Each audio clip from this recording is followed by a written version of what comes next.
Good morning everyone, welcome back to my channel. So সকাল সকাল ঘুম থেকে উঠে পড়েছি, আর উঠে ব্রেকফাস্ট করা কমপ্লিট। এখন একটু কৃষ্ণ পুরাণটা নিয়ে বসবো, একটু ভালো করে একটু মানে মাইন্ডটাকে ফ্রেশ করে নিই। সকালের এই টাইমটা আমি একদম এইভাবেই আমি শুরু করি।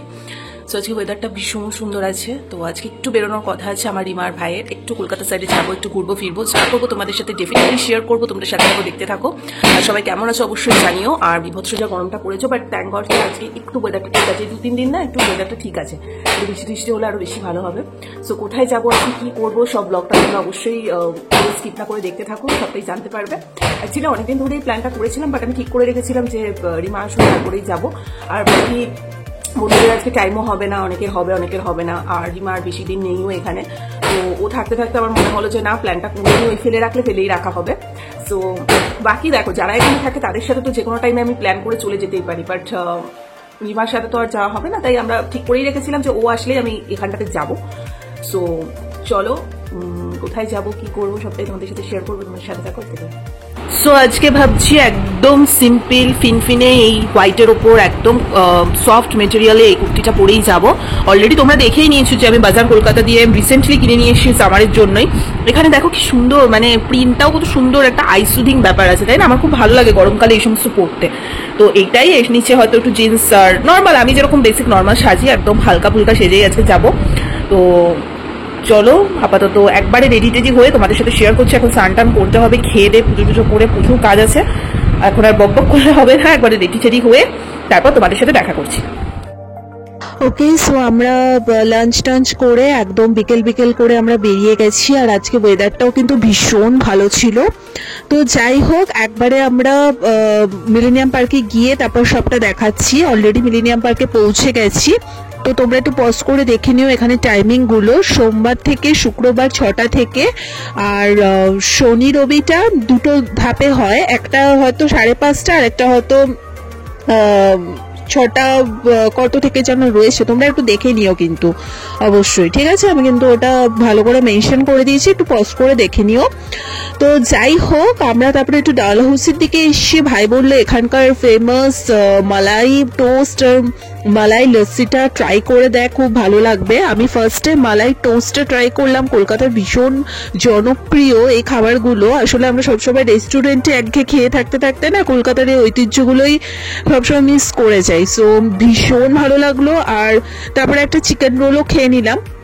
প্রায় সন্ধ্যে হয়ে এসেছিল। একবারে খাওয়া দাওয়া সেরে নিয়ে তারপরে আমরা আস্তে আস্তে মিলেনিয়াম পার্কে গেলাম। দেন ওখানে বসে দীর্ঘ অনেকক্ষণ সময় কাটিয়েছি। সবটা ওইভাবে তো ব্লগ করা পসিবল হয় না, সো যেটুকু পারলাম তোমাদের সাথে ব্লগ করলাম, বাকিটা ফোনের ওপারেই। আমরা খুব মজা করেছি, খুব খুব খুব। তো দীর্ঘ অনেকক্ষণ আমরা আড্ডা ফাড্ডা মারলাম মিলেনিয়াম পার্কে বসে। এরপরে 6টা থেকে অলরেডি বোট স্টার্ট হয়ে যাবে, তো এখন আমরা টুকটুক করে বোটের দিকে উঠবো। তো তোমরা অনেকেই জানো যে মানে মিলেনিয়াম পার্কে এই যে কলকাতা হেরিটেজের ক্রুজটা অনেকদিন ধরেই কিন্তু চালু হয়ে গেছে। তো ডেফিনেটলি আমার অনেক দিন ধরেই ইচ্ছে ছিল যে এখানটাতে যাব, তো ভালোই হলো যে এখানে আসাও হয়ে গেল একবার। আর আমার খুব ইচ্ছে আছে বাবুঘাটের গঙ্গা আরতিটা কোনো একটা সময় এক্সপ্লোর করার, বিকজ ওটা দেখারও কিন্তু আমার ভীষণ ভীষণ ইচ্ছে। তো যাই হোক, এটাই হচ্ছে সেই ক্রুজটা, ভীষণ সুন্দর করে লাইটিং দিয়ে সাজানো এবং ভেতরটা পুরোটা তোমাদের দেখাচ্ছি।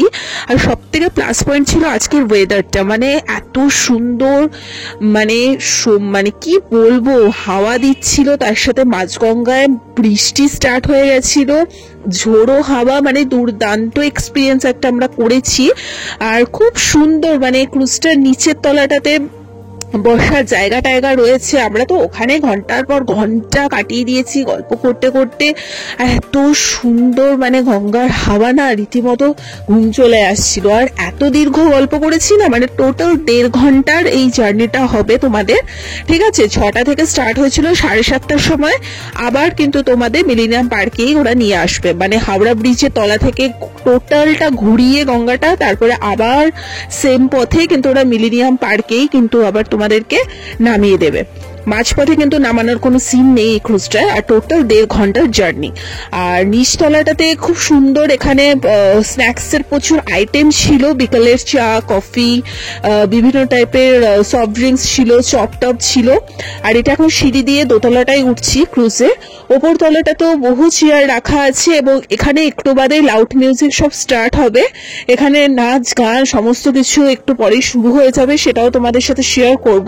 তবে আমরা বেশিরভাগ টাইমটা নিচটাতেই ছিলাম, লাস্টের হয়তো কয়েক মিনিটের জন্য আমরা উপরে এসেছিলাম এবং দুর্দান্ত ফাটিয়ে নাচ টাচ করেছি। সবটা এভাবে ভিডিও নিইনি, বাট যেটুকু মানে পসিবল হয়েছে তোমাদের সাথে শেয়ার করেছি। আর সব থেকে বড় কথা, এখন এই গরমের সময় না এই গঙ্গার এই হাওয়াটা খেতেও খুব ভালো লাগে, এবং দীর্ঘ সময় বন্ধু বান্ধব মিলে একটু আড্ডা ফাড্ডা মারার জন্য কিন্তু বেস্ট জায়গা, আর কাপলদের জন্য তো ডেফিনেটলি খুব ভালো জায়গা। সো আমরা একটু চাটা খেলাম, তার সাথে একটু ল্যাদ খাচ্ছিলাম, মানে এত ভালো লাগছিল না, মানে এইসব অনুভূতি অ্যাকচুয়ালি তোমরা যতক্ষণ অব্দি ওখানে নিজেরা যাচ্ছ সেটা ভিডিওর মাধ্যমে দেখে এগুলো বোঝা যায় না। আর আমার বরাবরই একটু মানে গরমের টাইমটাতে একটু গঙ্গার ধারে আসবো, একটু চা খাবো, একটু হাওয়াতে মানে মন খুলে একটু গল্প করব, এরকম খুব ভালো লাগে আমার। তো যাই হোক, এটাই হাওড়া ব্রিজের ওপার থেকেও নিয়ে যাচ্ছে, টোটালটা ঘুরিয়ে তারপর আবার মিলেনিয়াম পার্কেই নিয়ে আসবে। সো লাস্টে কিছু মুহূর্ত তোমাদের সাথে শেয়ার করে দেবো, যখন ক্রুজের ওপরটাতে আমরা গেলাম এবং নাচ গান সব হচ্ছিল। তো ওভারঅল এক্সপিরিয়েন্স ইজ সুপার আমার। তো এটার প্রাইসটা এবার বলে দিচ্ছি, 190 টাকা করে, এবং ওয়ার্থ ইট আমি বলবো। আর ভেতরে যে খাবার দাবার গুলো ছিল সেগুলো কিন্তু তোমাদেরকে টাকা দিয়েই খেতে হবে, বাট আমরা আর টাকা দিয়ে কিছু খাইনি ভেতরে, বিকজ আমরা এখানে আসার আগেই তোমাদের দেখিয়ে দিয়েছি যে টুকটাক খেয়ে দিয়েই এসছি, আর আমরা লাঞ্চ টাঞ্চ করেই এসছিলাম। সো সবারই পেট পুরো আইঠাই ছিল, তাই আর কিছু খাইনি। বাট তোমরা যারা ক্রুজের ভেতর থেকে খাবার নেবে তাদেরকে আলাদা করে পে করতে হবে, ঠিক আছে? তো যাই হোক, এখন দেখতে পাচ্ছি আমরা চূড়ান্ত সবাই বসে নাচানাচি করছি, এনজয় করছি, কাউতালি করছি। ওভারঅল আমার এক্সপিরিয়েন্স কিন্তু ভীষণ ভালো। তোমরা কিন্তু চাইলে একবার ডেফিনেটলি মিলেনিয়াম পার্কের এত সুন্দর একটা ক্রুজের যে বিষয়টা হয়েছে সেটা একবার এক্সপ্লোর করে আসতে পারো। সো চলো, আজকের মতো ভিডিওটা এখানেই। যদি ভালো লেগে থাকে লাইক কমেন্ট শেয়ার সাবস্ক্রাইব করে দিও। টোটাল ইন ডিটেলস আমি এখানে শেয়ার করে দিয়েছি। তাও যদি কোনো কোয়ারিজ থাকে ডেফিনেটলি আমাকে কমেন্ট করো, আমি অবশ্যই তোমাদের বলে দেবো। সো চলো, আজকের মতো এখানেই, টাটা।